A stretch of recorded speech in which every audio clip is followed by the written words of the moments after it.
আসসালামু আলাইকুম। এটিএন বাংলা সংবাদে সবাইকে স্বাগত জানাচ্ছি আমি সুমনা ঘোষ। শুরুতেই সংবাদ শিরোনাম। দেড় দশকে উন্নয়ন বাজেটের 40% অর্থ তছরূপ হয়েছে। শেয়ার বাজার থেকে লুট 1 লাখ কোটি টাকা। বিশ্বে নজিরবিহীন দাবি শ্বেতপত্র কমিটির। গুমের মাস্টারমাইন্ড সাবেক 2 র্যাব কর্মকর্তাকে গ্রেপ্তার দেখিয়ে কারাগারে পাঠানোর নির্দেশ। পৃথক 3 মামলায় ইনু মেনন দীপুমণিকে কারাগারে প্রেরণ। 15 আগস্ট ছুটি ঘোষণা করে হাইকোর্টের রায় আপিলে স্থগিত। জয় বাংলাকে জাতীয় স্লোগান করার রায় বাতিল চেয়ে রাষ্ট্রপক্ষের আবেদন রোববার শুনানি। এবং আগামী জুনের মধ্যে গ্রিন ইয়ার্ডে রূপান্তরের শর্ত পূরণ করতে পারছে না দেশের বেশিরভাগ শিপইয়ার্ড। নতুন বিনিয়োগ ও সহায়তা চান ব্যবসায়ীরা।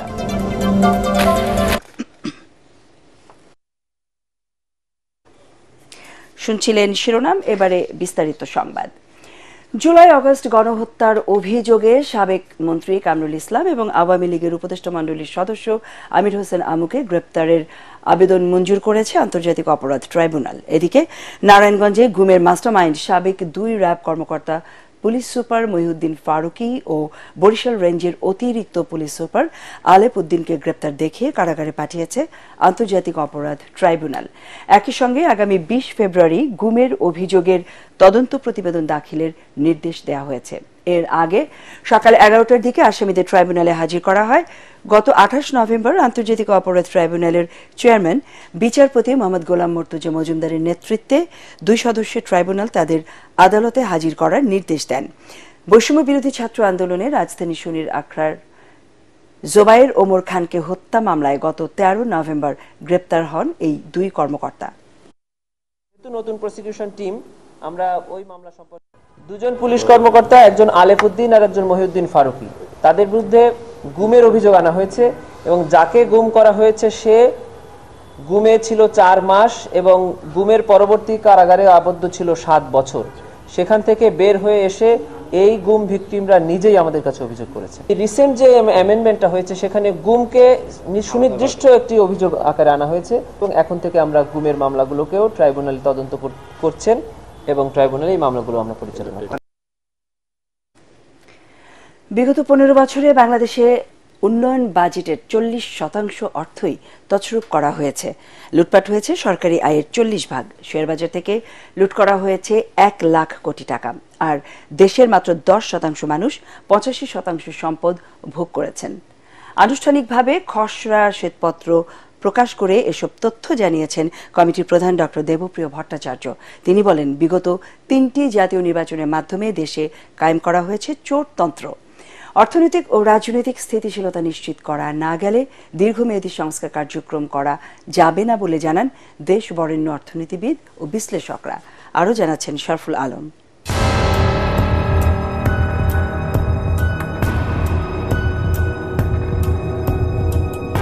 খসড়া শ্বেতপত্র কমিটির প্রতিবেদন অনুযায়ী আওয়ামী লীগ সরকার চামচা পুঁজিবাদ থেকে চোরতন্ত্রের প্রচেষ্টা করেছিল, আর তাতে সবচেয়ে বেশি ফায়দা লুটেছে আমলারা।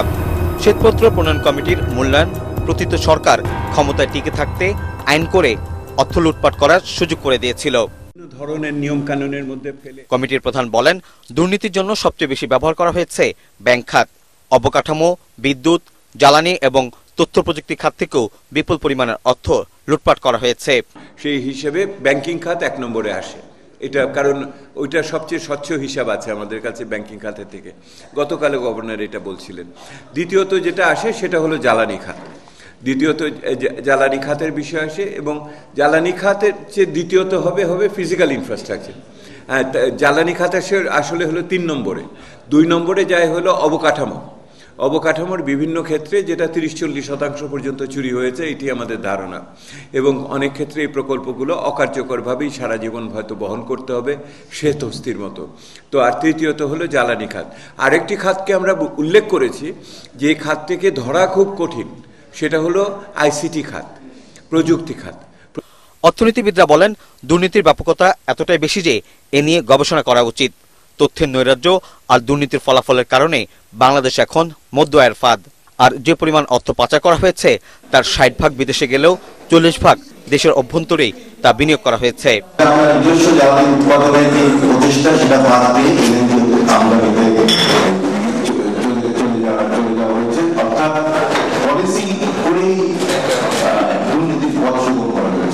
আমাদের ঘাড়ে এবং আমাদের পরবর্তী প্রজন্মের ঘাড়ে দুর্নীতির মাধ্যমে প্রকল্প থেকে যে টাকা পাচার হয়েছে সেটা কিন্তু আমাদের কাছে থেকে যাচ্ছে। এই অবস্থায় উন্নয়নশীল দেশের স্বীকৃতি নিতে বাংলাদেশ কি প্রস্তুত? এমন প্রশ্নের উত্তরে বিশ্লেষকরা বলেন, এটি এড়িয়ে যাওয়ার সুযোগ নেই। শ্বেতপত্র প্রণয়ন কমিটির সংখ্যা আগামী 6 মাস অর্থনীতির জন্য খুবই গুরুত্বপূর্ণ। এ থেকে উত্তরণে সরকারকে একটি মধ্যমেয়াদী নীতি গ্রহণের পরামর্শ দিয়েছেন তারা। শরফুল আলম, এটিএন বাংলা, ঢাকা।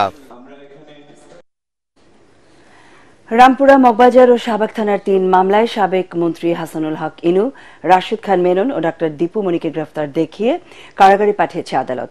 সকালে কারাগার থেকে তাদের ঢাকার মুখ্য মহানগর হাকিম আদালতে হাজির করে পুলিশ। এরপর মামলার তদন্ত কর্মকর্তারা তাদের গ্রেফতার দেখানোর আবেদন করেন। আবেদনের পরিপ্রেক্ষিতে ঢাকা মেট্রোপলিটন ম্যাজিস্ট্রেট ইমরান আহমেদ আসামিদের গ্রেফতার দেখানোর আবেদন মঞ্জুর করে কারাগারে পাঠানোর আদেশ দেন।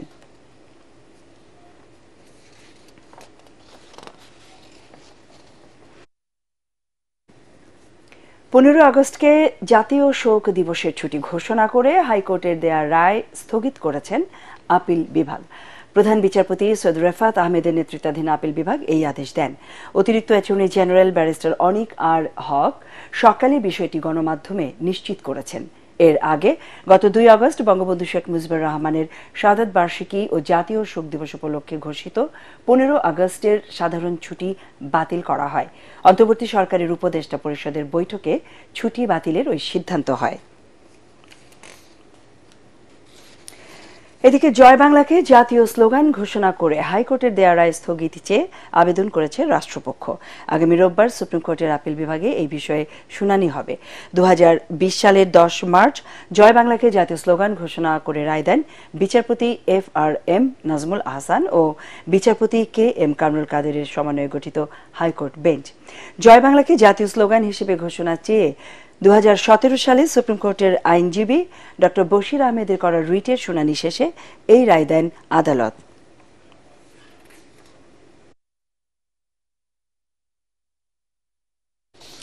জুলাই গণ অভ্যুত্থানের শহীদ আবু সাইদের মামলায় কোনোভাবেই কাউকে ছাড় দেওয়া হবে না বলে হুঁশিয়ারি দিয়েছেন স্বরাষ্ট্র উপদেষ্টা জাহাঙ্গীর আলম চৌধুরী।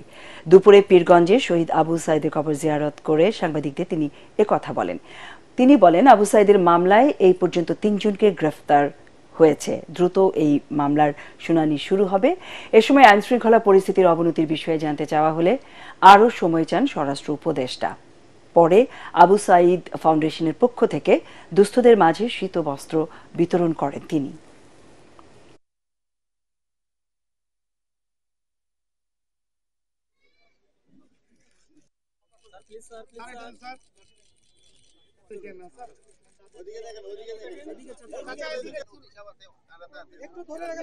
তিনজন আসামি গ্রেপ্তার হয়েছে এবং এই মামলাটা যত তাড়াতাড়ি সম্ভব আমরা শুনানি শুরু করব এবং অন্যান্য যে আসামিরা ঘুরে বেড়াচ্ছে তাদের যদি আপনারা আইডেন্টিফাই করতে পারেন এবং আমার পুলিশ আইডেন্টিফাই করতে পারে তাদের অবশ্যই আইনের আওতায় নিয়ে আসা হবে।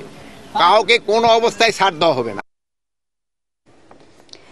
জনগণের অংশগ্রহণ ছাড়া কোনো সংস্কারই টেকসই ও গ্রহণযোগ্য হবে না বলে মনে করে বিএনপি।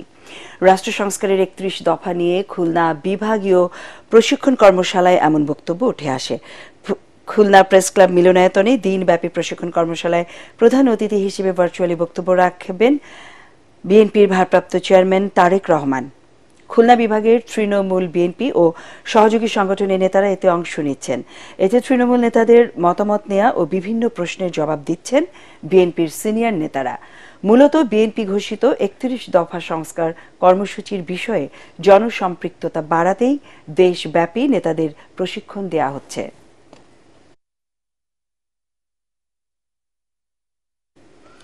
যে দেশে জনগণ শাসকের অন্যায়ের বিরুদ্ধে প্রতিবাদ করে, আল্লাহ তাদের সাহায্য করেন বলে মন্তব্য করেছেন জামায়াতে ইসলামের আমির ডক্টর শফিকুর রহমান। সকালে ঝালকাঠির ইশারা কমিউনিটি সেন্টারে আয়োজিত সমাবেশে তিনি আরও বলেন, 15.5 বছর এদেশে জনগণ শান্তিতে ঘুমাতে পারেনি। তারা মর্যাদার সাথে বাঁচার অধিকার থেকে বঞ্চিত হয়েছে। পেশাগত দায়িত্ব পালনেও সুযোগ পায়নি অনেকে। জামায়াতের আমির বলেন, খুন, ক্রসফায়ার সহ বিচার বহির্ভূত হত্যাকাণ্ডে দেশ ভরে গিয়েছিল। বহু মায়ের বুক খালি করা হয়েছে। এ সময় জামায়াতের 11 শীর্ষ নেতার হত্যার ঘটনা উল্লেখ করে তিনি বলেন, তারা এই অঞ্চলের গর্ব।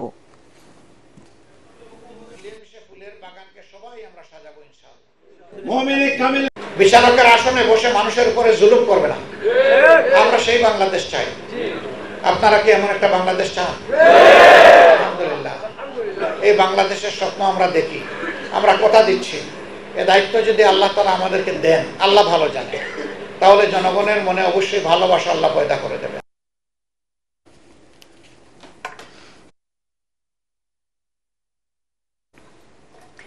ডেঙ্গু নিয়ন্ত্রণে সরকারি বেসরকারি বিভিন্ন সংস্থা ও ব্যক্তি পর্যায়ে সবার সমন্বিত পদক্ষেপের বিকল্প নেই বলে জানিয়েছেন স্বাস্থ্য অধিদপ্তরের মহাপরিচালক অধ্যাপক ডাক্তার আবু জাফর। সকালে মহাখালী স্বাস্থ্য অধিদপ্তরের সংবাদ সম্মেলনে তিনি একথা বলেন। দেশে বর্তমান পরিস্থিতিতে স্বাস্থ্য অধিদপ্তর ও সিটি কর্পোরেশনের সমন্বয়হীনতার পাশাপাশি আর্থিক সক্ষমতা কমেছে বলেও জানান নতুন দায়িত্বপ্রাপ্ত এই মহাপরিচালক। রাসনা দাসের রিপোর্ট। এবছরের শুরু থেকেই সারা দেশে চোখ রাঙাতে থাকে ডেঙ্গু। এর মধ্যে সবচেয়ে বেশি আক্রান্ত ও মৃত্যু হয়েছে ঢাকা বিভাগে। ডেঙ্গু রোগের বর্তমান পরিস্থিতি নিয়ে আয়োজিত সংবাদ সম্মেলনে জানানো হয়, এখন পর্যন্ত এই বিভাগে সবচেয়ে বেশি আক্রান্ত হয়েছে 52,974 জন, মারা গেছেন 339 জন। 11 মাসে আমাদের হলো 92,351, তার মধ্যে ঢাকা সিটিতে 36,923 এবং ঢাকা সিটির বাইরে 55,428। ঢাকার বহুতল ভবনে সবচেয়ে বেশি এডিস মশার লার্ভা পাওয়া গেছে জানিয়ে স্বাস্থ্য অধিদপ্তরের মহাপরিচালক বলেন, ডেঙ্গু প্রতিরোধে জনসচেতনতার বিকল্প নেই। পরিবর্তনশীল শরীরের অব্যবস্থা বা অনিয়ন্ত্রিত ঘটনা এটা তখনই হয় রোগীরা যখন দেরিতে আসে। এই দেরিতে আসার কারণ হিসেবে আমরা মনে করছি মানুষের সচেতনতার অভাব। আমাদের দিক থেকে মনে করছি আমরা যথেষ্ট পরিমাণ প্রচার এবং প্রচারণা চালাতে পারতেছি না, অথবা আমরা যেগুলো চালাচ্ছি সেগুলো সমাজে ঠিক যেভাবে কাজ করার কথা, যেভাবে প্রতিফলন আসার কথা সেভাবে আসছে না। এই জন্য আপনাদের এ সময় তিনি আরো বলেন, বেশিরভাগ ক্ষেত্রে হাসপাতালে দেরিতে আসা, সময় মতো চিকিৎসা না নেওয়ায় ডেঙ্গুর মৃত্যু বাড়ছে। তবে ডেঙ্গু রোগের চিকিৎসায় কোনো অনিয়মের তথ্য পাওয়া গেলে হাসপাতালের বিরুদ্ধে ব্যবস্থা নেবে স্বাস্থ্য অধিদপ্তর। প্লাটিলেট নিয়ে এখন আমরা চিকিৎসকরা এত বিচলিত না, আগে যতটা ছিল। সো আমরা বিচলিত এখন শক নিয়ে, বুঝতে পেরেছেন। আর কোনো যদি স্পেসিফিক্যালি কোনো অভিযোগ থাকে আপনারা আমাদেরকে জানালে আমাদের এখতিয়ারের মধ্যে থাকবে, যতটুকু থাকে আমরা অ্যাকশন নেব ইনশাআল্লাহ। এছাড়া সংবাদ সম্মেলনে জানানো হয়, চলতি বছর এখন পর্যন্ত ৬৭ জন চিকুনগুনিয়ায় এবং জিকা ভাইরাসে 11 জন আক্রান্ত হয়েছে। রাসনা দাস, এটিএন বাংলা, ঢাকা। আগামী বছর জুনের মধ্যেই দেশের সব শিপ রিসাইক্লিং ইয়ার্ডগুলোকে গ্রিন ইয়ার্ডে পরিণত করতে হবে। তবে 50টিরও বেশি শিপইয়ার্ড থাকলেও নির্ধারিত সময়ের মধ্যে এই শর্ত পূরণ করতে পারবে অর্ধেকের মতো। তাই শীর্ষস্থান ধরে রাখতে নতুন বিনিয়োগ ও সরকারি সহায়তা চান ব্যবসায়ীরা। চট্টগ্রাম থেকে আরও জানাচ্ছেন সৈয়দ তামিম মাহমুদ। 2009 সালে অনুষ্ঠিত হংকং কনভেনশনে আইএমওর সদস্য দেশগুলোর জাহাজ কাটার সব ইয়ার্ডকে 2025 সালের জুনের মধ্যেই গ্রিন ইয়ার্ডে রূপান্তরের বাধ্যবাধকতা দেয়া হয়। কিন্তু অর্থ সংকটে এখন পর্যন্ত দেশে গ্রিন হয়েছে মাত্র 5টি ইয়ার্ড। আরও 20টি প্রক্রিয়াধীন থাকলেও নির্ধারিত সময়ের মধ্যে গ্রিন করা সম্ভব হতে পারে 13 থেকে 14টি ইয়ার্ড। চীন ও ভারতকে ফেলে 2018 সাল থেকে জাহাজ ভাঙায় বিশ্বের শীর্ষস্থান ধরে রেখেছে বাংলাদেশ। তবে ডলার ও বৈশ্বিক নানা সংকটে গত কয়েক বছর এদেশে জাহাজ এসেছে কম। 2021 সালে প্রায় 27 লাখ টন কাটা হলেও 2024 সালে এসে কাটা হয়েছে মাত্র 8.5 লাখ টন। গভর্নমেন্ট প্রজেক্ট যখন চালু হবে তখন কিন্তু আবার লোহার চাহিদা বাড়বে। যদি ইয়ার্ডগুলো রেডি না থাকে তখন দেখা যাবে কিন্তু ফিনিশ গুডসের দাম বেড়ে যাবে। একটি মৃত জাহাজ ভাঙলে পাওয়া যায় 100 রকম পণ্য, যার উপর নির্ভর করে আবর্তিত হয় প্রায় লক্ষ কোটি টাকার অর্থনীতি। জাহাজ ভাঙা শিল্পের উপর সবচেয়ে বেশি নির্ভর করে দেশের ইস্পাত শিল্প। বছরে এ খাতের আয় প্রায় 50,000 কোটি টাকা। এর বাইরেও আরো অনেক যে শিল্পগুলো তো শিল্পের সাথে সেখান থেকেও কিন্তু সরকার রাজস্ব পায় না। বাংলাদেশে যে মূল্য সংযোজনটা হয় এর উৎপাদন করতে গিয়ে বিভিন্ন ধাপে ধাপে সরকার রাজস্ব আদায় করে, এগুলো কিন্তু সরকার বঞ্চিত হবে। শিল্পটিকে আরো এগিয়ে নিতে সরকারকে পদক্ষেপ নেয়ার দাবি সংশ্লিষ্টদের। ইন্টারেস্ট কমিয়ে বা ট্যাক্স একটা রিল্যাক্স করে তাকে যদি আমরা একটা পুনর্বাসনের ব্যবস্থা করি বা একটা পৃষ্ঠপোষকতা দেওয়া যায়, তাহলে মনে হয় আরো অনেক শিপ ব্রেকিং এর মালিকরা আপনার গ্রিন শিপ রিসাইক্লিং এর দিকে আরো বেশি উদ্বুদ্ধ হবে। কেবল লক্ষ কোটি টাকার অর্থনীতি নয়, এই খাতের উপর নির্ভর করে অন্তত 2 লাখ লোকের জীবন জীবিকা। সরকারও এই খাত থেকে আয় করে 1200 থেকে 1400 কোটি টাকা। সৈয়দ তামিম মাহমুদ, এটিএন বাংলা, চট্টগ্রাম।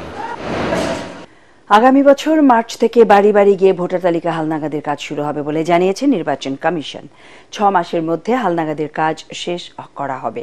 নির্বাচনের আগে যারা ভোট দেওয়ার যোগ্য হবে তাদের তালিকায় আনা হবে। আজ নতুন নির্বাচন কমিশনের প্রথম বৈঠকে এসব সিদ্ধান্ত নেওয়া হয়। এর আগে বেলা 11টায় আগারগাঁওয়ে নির্বাচন কমিশন সচিবালয়ে বৈঠকে নেতৃত্ব দেন প্রধান নির্বাচন কমিশনার AMM নাসির উদ্দিন। এ সময় অন্য 4 কমিশনার সহ নির্বাচন কর্মকর্তারা উপস্থিত ছিলেন। আল আরাফা ইসলামী ব্যাংক অর্থ সংবাদ।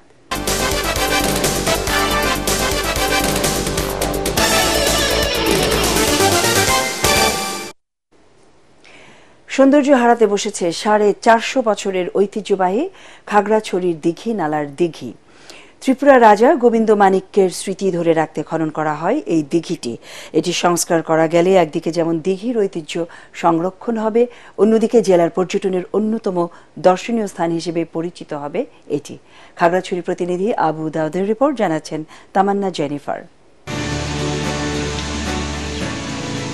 গবেষকদের ভাষ্যমতে 1665 খ্রিস্টাব্দে তৎকালীন ত্রিপুরা রাজ্যের মহারাজা গোবিন্দ মাণিক্য নিজ রাজ্য ছেড়ে খাগড়াছড়ির দীঘিনালায় স্বেচ্ছায় নির্বাসনে যান। রাজা গোবিন্দ মাণিক্যের স্মৃতি ধরে রাখতে খনন করা হয় একটি দিঘি, যার নামানুসারে উপজেলার নামকরণ হয় দীঘিনালা। বরাদম এলাকায় 320 শতক জায়গার উপর ঐতিহ্যবাহী এই দিঘি উপজেলার একমাত্র দর্শনীয় স্থান। তৎকালীন রিয়াং দেশে রাজা গোবিন্দ মাণিক্য 12টি দিঘি খনন করেন, তবে অন্য 11টি দিঘির অস্তিত্ব নেই এখন। দীঘিনালার নামকরণ হয় এই দিঘির নামে। তো দীর্ঘদিন ধরে এটা আসলে অবহেলিত অবস্থায় পড়ে আসে। প্রাকৃতিক যে সৌন্দর্য এগুলো উপভোগ করার জন্য মাঝে মাঝে খুঁজি, আজকে পাইলাম যে দীঘিনালার দিঘি। ত্রিপুরা মহারাজারা যদিও সামন্ত রাজা ছিলেন, কিন্তু সামন্ত রাজা হওয়া সত্ত্বেও তারা অনেক স্থাপনা করে গেছেন, যেগুলো এখন জনগণের স্বার্থে, জনগণের কল্যাণে কাজে লাগছে। বর্তমানে দিঘিটি চাকমা সার্কেলের খাস জায়গার অধীনে রয়েছে। পর্যটকদের চাহিদা থাকায় দিঘির পাড়ে গড়ে উঠেছে দোকান, রেস্টুরেন্ট। এতে স্থানীয় লোকজনের রোজগারের পথ খুললেও দিঘিটি সংস্কার ও সংরক্ষণের অভাবে হারাতে বসেছে সৌন্দর্য। এটার ঐতিহ্য রক্ষার্থে এবং সৌন্দর্য বর্ধন কিভাবে করা যায়, এটা আমি আন্তরিকভাবে চেষ্টা করতেছি। এই দিঘিটা যদি সংস্কার করা হয় বা পর্যটন নগরী হিসেবে গড়া হয়, তাহলে দীঘিনালার এই দিঘিটা ওর জনসমক্ষে চলে আসবে এবং অনেক পর্যটক এখানে দেখতে আসবে। ঐতিহ্যবাহী দিঘিটির সংস্কার সহ ইতিহাস সংরক্ষণে দিঘির পাড়ে একটি সংরক্ষণাগার প্রতিষ্ঠার দাবি স্থানীয় বাসিন্দা ও গবেষকদের। Bureau report, ATN Bangla. এবারে সন্ধানী লাইফ ইন্স্যুরেন্স আন্তর্জাতিক সংবাদ।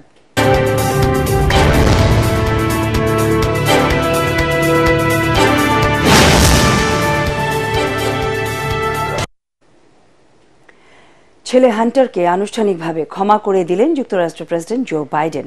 এক বিবৃতিতে এই তথ্য। জুলাই আগস্টের গণ অভ্যুত্থানের পর বৈষম্য দূর করতে পাহাড়িদের নিয়ে এখনো কোনো কমিশন হয়নি, তাই শোষণহীন সমাজ গঠনে আদিবাসীদের স্বীকৃতি দেওয়া উচিত বলে মন্তব্য করেছেন সিপিবির সাধারণ সম্পাদক রুহিন হোসেন প্রিন্স। রাজধানী ইঞ্জিনিয়ার্স ইনস্টিটিউশনে পার্বত্য চট্টগ্রাম চুক্তি 27 বছর প্রত্যাশা ও অগ্রগতি বিষয়ে আলোচনার সভায় তিনি একথা বলেন। অনুষ্ঠানে অন্যান্য বক্তারা বলেন, সরকার পরিবর্তন হলেও পার্বত্য চট্টগ্রাম চুক্তির বেশিরভাগই অসম্পূর্ণ রয়ে গেছে। সভায় সুনির্দিষ্ট সময়সীমা ও জবাবদিহিতার পাশাপাশি দ্রুত পার্বত্য অঞ্চলের জটিলতা নিরসন সহ 7 দফা দাবি পেশ করা হয়।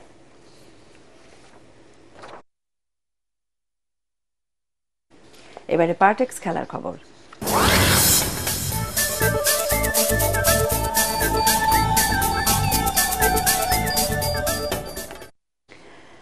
কিংস্টন টেস্টের দ্বিতীয় দিন শেষে বাংলাদেশের চেয়ে 94 রানে পিছিয়ে ওয়েস্ট ইন্ডিজ।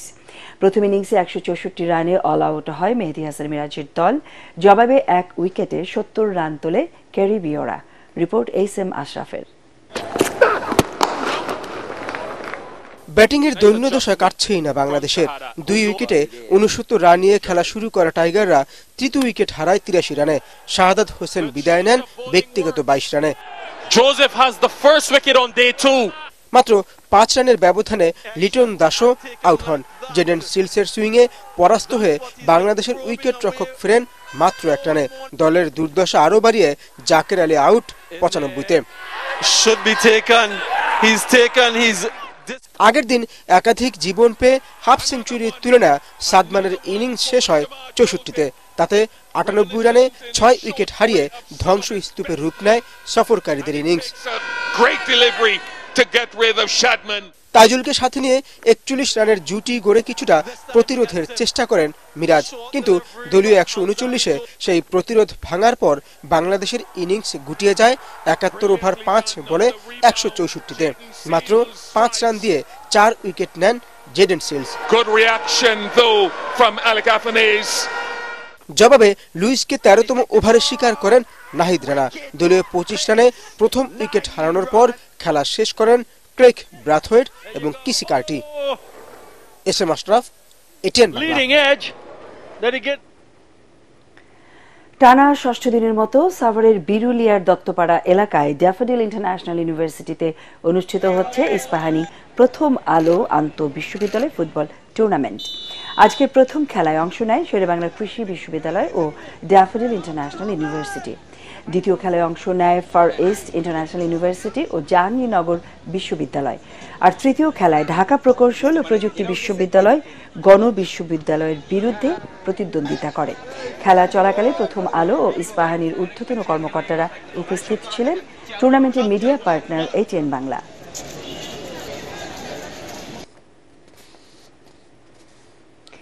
সংবাদ শেষ করব, তার আগে সংবাদ শিরোনাম আরও একবার। 1.5 দশকে উন্নয়ন বাজেটের 40% অর্থ তছরূপ হয়েছে। শেয়ার বাজার থেকে লুট 1 লাখ কোটি টাকা, বিশ্বে নজিরবিহীন দাবি শ্বেতপত্র কমিটির। গুমের মাস্টারমাইন্ড সাবেক 2 র্যাব কর্মকর্তাকে গ্রেপ্তার দেখে কারাগারে পাঠানোর নির্দেশ। পৃথক 3 মামলায় ইনু মেনন দীপু মনিকে কারাগারে প্রেরণ। 15 আগস্ট ছুটি ঘোষণা করে হাইকোর্টের রায় আপিলে স্থগিত। জয় বাংলাকে জাতীয় স্লোগান করার রায় বাতিল চেয়ে রাষ্ট্রপক্ষের আবেদন, রোববার শুনানি। আমাদের পরের সংবাদ দেখার আমন্ত্রণ জানিয়ে এখনকার মতো শেষ করছি। এটিএন বাংলা সংবাদ ইউটিউবে দেখতে ব্রাউজ করুন youtube/ATN Bangla News। ধন্যবাদ।